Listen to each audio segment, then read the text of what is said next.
Hello friends, and welcome to jwreasoning.com. I wanted to take this opportunity to look at the 2020 year-end service report for Jehovah's Witnesses.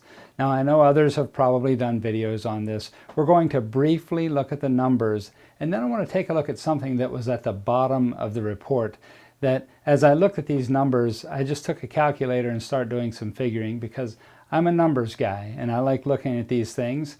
And let's just take a look at the report right now. So you'll notice here, they actually have an increase in congregations. They're up 675, which is a 0.56% increase in congregations. Now that doesn't necessarily mean in kingdom halls, but in total congregations. I thought this was devastating to them, and I realized in the way of the COVID virus, this probably had a huge impact, but the worldwide memorial attendance, 3,074,268 less than last year. And that's a 14.7% decrease. Also, the memorial partakers worldwide was up 656, which is up 3.19%.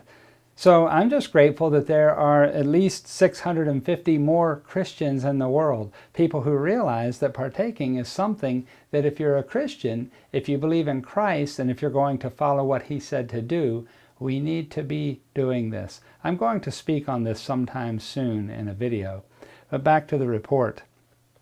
Notice too that the peak of publishers was up 0.146%, which was 12,691, but the average publishers preaching each month was down 0.552%, so 46,823 less average publishers for the year. Also, the total number baptized was down 20.36%. This is devastating to them. 61,872 less than 2019. The average pioneer publishers each month was up 1.71%. You can see the numbers there. Also, the average auxiliary pioneer publishers each month was down 27.18%. These numbers really, to me, aren't significant, but the total hours spent in field service was down also 20.04%, and the average Bible studies each month was down 19.88% in hours. And they've recently made an adjustment to how they count time. So they're doing this to get those hours back up because that's what matters to them. They're trying to make sure that those numbers look inflated. But this, I didn't really want to focus a lot of time on this. You can look at it. You will find that this is the first time in years that the organization is down. And it's been about 40 years or so. And just take a look at the numbers and you'll see these things. There have been some huge losses to the organization. And what bothers me is about this thing is that when I talk to people who are in good standing, people who know what's going on, all of the indications as far as the rank and file witness and even as far as the Bethelite is that things are good. We have more viewers than ever. We have more people that are taking an interest. But the numbers show different. And, you know, I'm sure that these brothers and sisters are just saying what they're told to say or just what they're told. They're only given a certain amount of information and they're having to deal with it. But before we look at the numbers at the bottom of the page, let's have a word from a governing body member. Do the math. Yes, you heard right. Do the math. Now, math may not be your favorite subject, but as we're going to see, someone has to do it. Well, I have to say, David Splain, that I do like doing math. I know a lot of people don't, but I looked at these numbers. I'm taking your advice. I'm doing the math. Let's take a look at the bottom of this report, and here you will notice it says, during the 2020 service year, Jehovah's Witnesses spent $231 million in caring for special pioneers, missionaries, and circuit overseers in their field service assignments. Now I want to tell you, that is not an insignificant amount of money. $231 million by any working man's standards is a lot of money. I can't even imagine that amount of money. I realize that when we hear these numbers thrown around on the news, that this is probably not a lot of money compared to what we hear with deficit talk and all of this stuff. But $231 million is a lot of money that they're spending to try to get the work out there, the word out there, This is what they're trying to do. They have a message, they want to propagate that message, and they're spending money to do it. But they throw this number out there like it's really very, very significant amount to spend as far as the organization is concerned. Let's break it down. Let's take a look at it. Now, if you notice, if you take $231 million and you divide that by the average publishers from this year, which was 8,424,185, that total equals $27.42 annually per publisher, or 8 cents a day per publisher. And you look at that, you say, how could that be? That just doesn't sound right. But do the math. Do the math and you'll see that that's right. 8 cents per day per publisher. Now, even if you took that number, and on this next slide, I'll show you, it says in the USA, average publishers was 1,210,950. So if just the people or the publishers in the United States paid, that would equal $3.67 per week per publisher. Let's just keep going. There is a video about relief work that the organization did back in 2017. And this video came out, and they were talking about the work that had to be done as a result of the hurricanes that came. Let's look at this video, and we'll do the math. Welcome to this special news update. In September 2017, Hurricanes Irma and Maria devastated much of the Caribbean, and our brothers were affected as well. How is the relief work progressing? Well, recently, Brother Mark Sanderson went with Brother Gary Bro, a helper to the service committee, to visit some of the affected territories under the United States, France, and Barbados branches. We're sure you will enjoy this video report.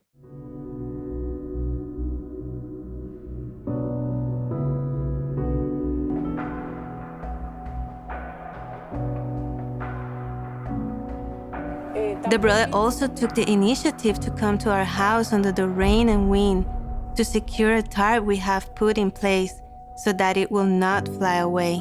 And then eventually, the big 40-foot container came in, and it was so wonderful. We received little letters in it for the brothers telling them their prayers are with us, and they sent nice little notes to encourage us with the food supplies. We started giving that out to the brothers, and they were very happy Jehovah has provided.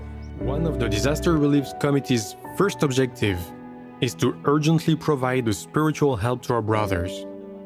The goal is to encourage and strengthen the brothers and sisters by visiting them at their home and, most importantly, listening to them. We had made up a group to provide medical, technical, and emotional help. Once the food supplies had arrived, an on-site team prepared the shipment so that the merchandise could be sent by shipping crate that same weekend. But for the moment, the objective is to repair, to shelter our brothers and sisters from the rain.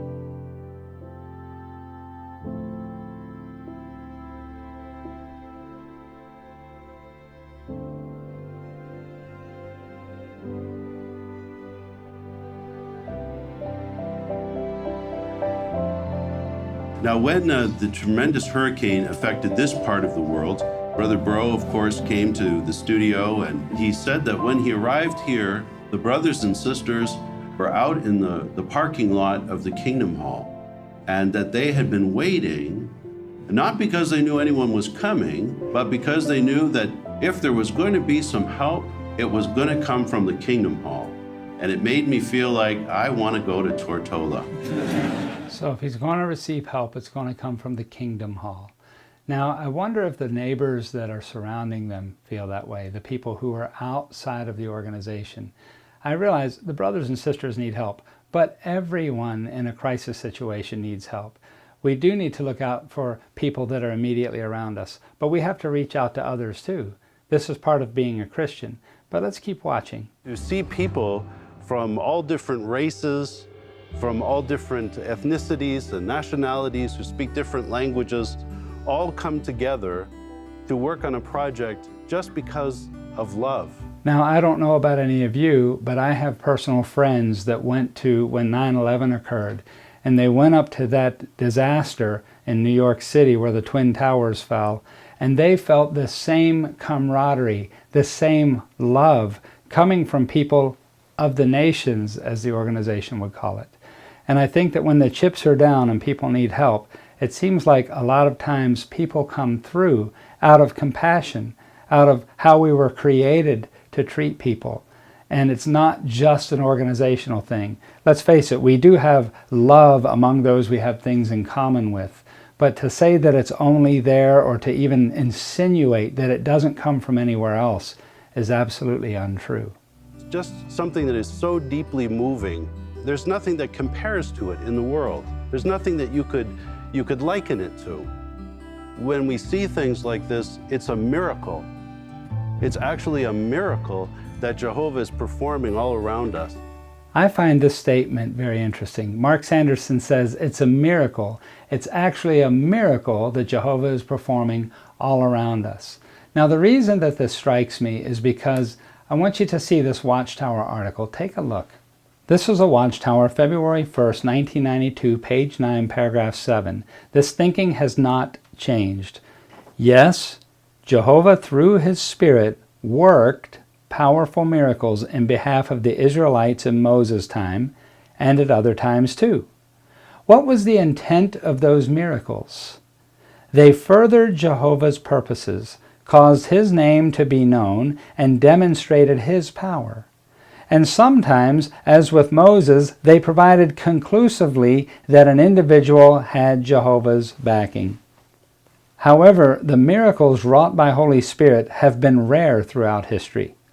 Likely, most individuals living in Bible times never witnessed one. I want to pause there for a moment, because I would agree, probably most people have not witnessed what we would call a miracle from God. At least, maybe we didn't realize it. Maybe there was something that happened that was a miracle and we didn't know it. I do believe that also. But I find it very interesting that they say in this article that most individuals living in Bible times, and I've spoken about this to a lot of my friends in the past. Why do we always use the term living in Bible times, those who lived in Bible times? If all of Bible prophecy hasn't been fulfilled, guess what, friends? We're still living in Bible times. Christ hasn't come back yet. The end of this world hasn't come. We are still in Bible times, but we equate things so differently with the past than we do with now. Video for another time, but let's go back to this article. Likely, most individuals living in Bible times never witnessed one. That's a miracle. And today, they no longer occur. Now, wait a minute. He just said that this is a miracle, these things. But in this Watchtower article, they're saying these miracles no longer occur. But let's continue. It says, nevertheless, as we today wrestle with problems that may seem insurmountable, is it not a comfort to know that if we ask Jehovah in faith, He will give us the same Spirit that supported Moses before Pharaoh and opened a way for the Israelites through the Red Sea?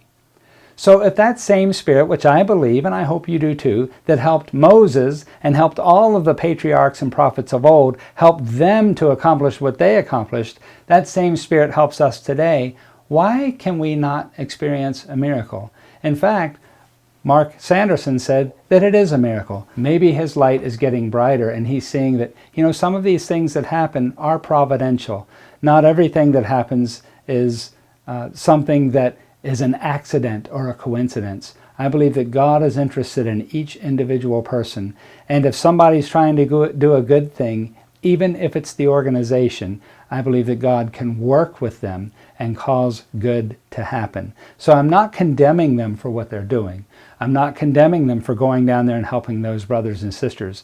What bothers me is that he's talking about these miracles, but the Watchtower says these things don't happen. Let's go back to the video. When Jesus said in John 13, verse 34, He said, I'm giving you a new commandment that you love one another, just as I have loved you, that you also love one another. By this all will know that you are my disciples, if you have love among yourselves. People can talk all day about love, and they can talk about service and charity and all these different things, but when you come here and you see the love in action, you see it in your unselfishness to come here and work so hard every day, this is what Jesus is talking about. All the world will know that you are my disciples. I want to say that there is a certain camaraderie that goes along with being a Jehovah's Witness, because you have things in common. I think that goes with any group of people, anyone that you're with. But to say that this love is exclusive to them, again, this is wrong. What about the love that we have for others? How does that look? What about the love that they show, the organization shows, for those who have fallen away or for those who have become disfellowshipped?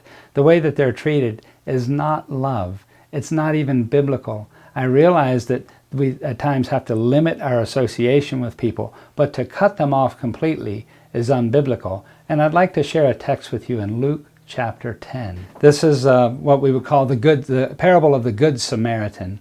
And what happens is this lawyer approaches Jesus and he wants to know what he has to do to be saved. And here in Luke 10, beginning in verse 29, here's what it says. But wanting to prove himself righteous, the man said to Jesus, "Who really is my neighbor?" In reply, Jesus said, "A man was going down from Jerusalem to Jericho and fell victim to robbers who stripped and beat him and went off, leaving him half dead. Now by coincidence, a priest was going down on that road, but when he saw him, he passed by on the opposite side." Maybe he was disfellowshipped. I'm sorry, let me keep going. "Likewise, a Levite, when he came to the place and saw him, passed by on the opposite side. But a certain Samaritan, traveling the road, came upon him, and seeing him, he was moved with pity. So he approached him and bandaged his wounds, pouring oil and wine on him. Then he mounted him on his own animal and brought him to an inn and took care of him. The next day he took out 2 denarii and gave them to the innkeeper and said, 'Take care of him, and whatever you spend besides this, I will repay you when I return.' Who of these 3 seems to you to have made himself neighbor to the man who fell victim to the robbers?" He said, "The one who acted mercifully toward him." Jesus said to him, "Go and do the same yourself." So Jesus is telling him it's not just what you do for those who are yours, but those things that you do for those who are not yours. And this is where I believe the organization has failed miserably. They're not taking care of other folks. Yes, they spent $231 million, but that was for their own missionaries. But let's continue in this video and see how much they spent in disaster relief, and we'll take a close look at it. What an encouraging report. It is clear that Jehovah is blessing the relief efforts. Now, this report highlighted the work taking place in just some of the areas affected by recent hurricanes. In a previous broadcast, we mentioned that we could spend up to $25 million for disasters this year. However, now that the damage has been fully evaluated, and also factoring in other disasters that have occurred since that broadcast, we're currently estimating that our disaster relief globally will cost about $60 million. So far, over 4,100 of our brothers and sisters from dozens of countries have assisted with disaster relief in just the Caribbean. A report like this makes us proud of Jehovah's people, who truly love one another, just as Jesus said his true disciples would. The governing body is grateful for your constant support, as shown by your generous contributions, your willing volunteer spirit, and your prayers. I have to say that the volunteer spirit of the Jehovah's Witnesses, the brothers and sisters, is tremendous. And they will do anything to help one another, to help the organization. But friends, we need to reach out to other people, not just with the kingdom message. Yes, the kingdom message, that's very important, but we need to help them.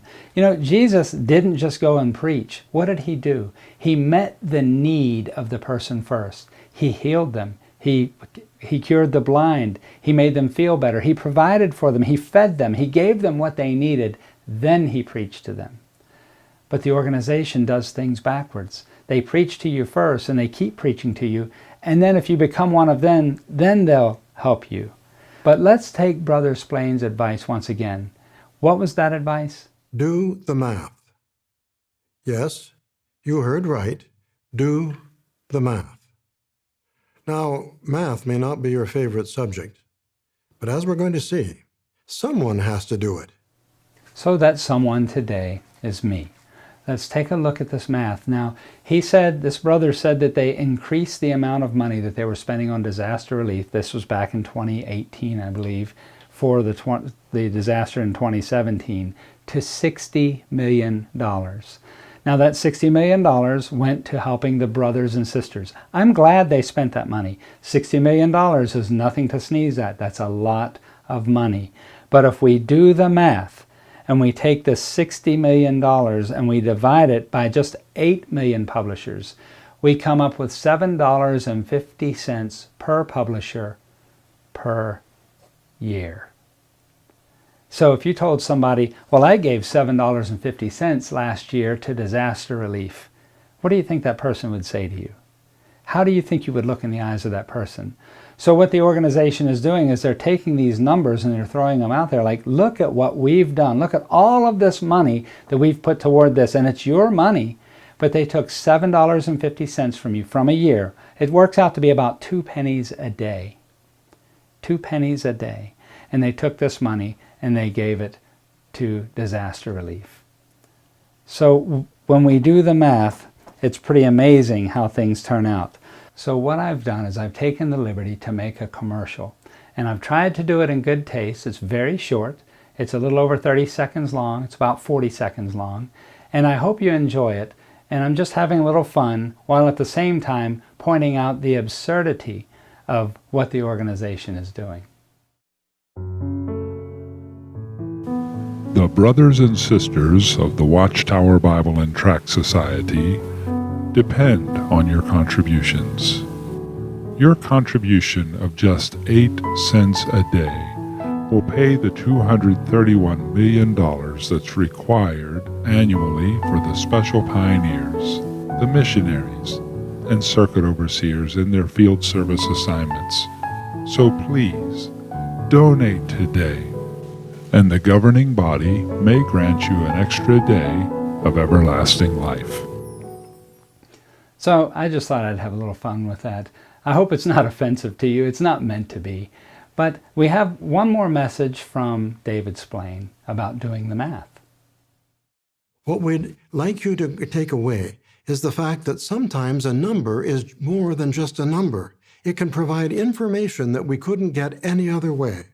And if we can understand that, this discussion will have been well worth having. Don't run the other way. Embrace it. Stop and think about it. You may be glad you did. I have to admit, I'm glad I stopped and thought about how much money the organization has spent on their missionaries, which is necessary, and on disaster relief, which, remember, we said this is not an amount of money that is insignificant. But when we look at the amount per publisher that is being applied to these things, it's a pretty insignificant amount. Because between the disaster relief that they spent in 2018 and the missionary work, they spent about $290 million, which works out to be about 10 cents a day from the publisher. And I'm sure that each one of us, if somebody asks us, that's about $3.10 a month if there's 31 days in a month. If the organization said, can you give $3 a month, who of you couldn't cough up $3 a month? And I realize that some of us are better off than others. I realize that some may not be able to afford that. But where there is a deficiency, somebody else should be able to make it up. I'm just pointing out how this organization actually, they portray these numbers and throw these big numbers out there. But when we look at them in relation to how much money they're actually taking in, how much money is contributed, and how many publishers they have, it's very insignificant. And they don't use it to help others for the most part. It's all kept within the organization. So I hope this has been informative. My next video, I hope to do a little Bible study and look at a few things as compared to what the Watchtower teaches versus what the Bible teaches. And friends, I hope you continue to study. Remember, Jesus is the way, the truth, and the life. And may Jehovah bless you until we meet again.